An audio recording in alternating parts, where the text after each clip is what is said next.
Here's something that'll make you think. In the early church, one apostle was executed while another miraculously escaped from the exact same prison.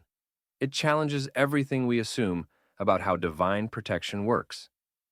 That's such a fascinating contrast. What do you think was going through Peter's mind, knowing his fellow apostle James had just been killed? Well, remarkably, the text tells us Peter was sleeping so peacefully the night before his expected execution that an angel had to physically strike him to wake him up. That's either incredible faith or complete exhaustion. You know what's interesting about that prison setup? Herod assigned 4 squads of soldiers, that's 16 men, just to guard one prisoner. He wasn't taking any chances after previous supernatural prison breaks. Right? And the security measures were intense. Peter was actually chained between two guards, with more posted at every door. But, all that human security meant nothing against divine intervention. The escape scene reads like something from a movie.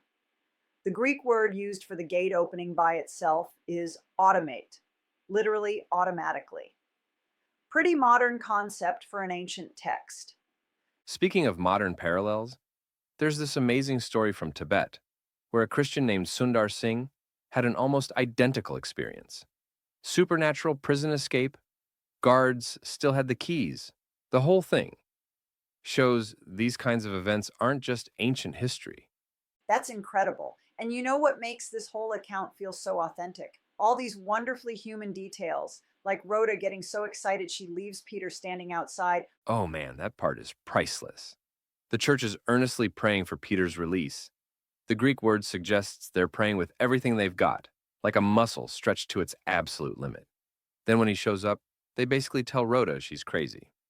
Well, they did eventually suggest it might be Peter's guardian angel. Apparently, there was this Jewish belief that guardian angels look like the people they protected. The political backdrop here is fascinating too. Herod, who was actually Herod Agrippa I, grandson of the Herod from Jesus' birth story, was just playing politics. He saw executing Christians made him popular, so he kept doing it. That strategy backfired spectacularly, though. Both Luke and the historian Josephus record his bizarre death, showing up in this dazzling silver robe, accepting worship as a god, then being eaten by worms from the inside out. You know what's really striking? The contrast between human power and divine purposes. Herod had everything: soldiers, prisons, political influence. But he couldn't stop the church from growing. The text ends with this quiet defiance.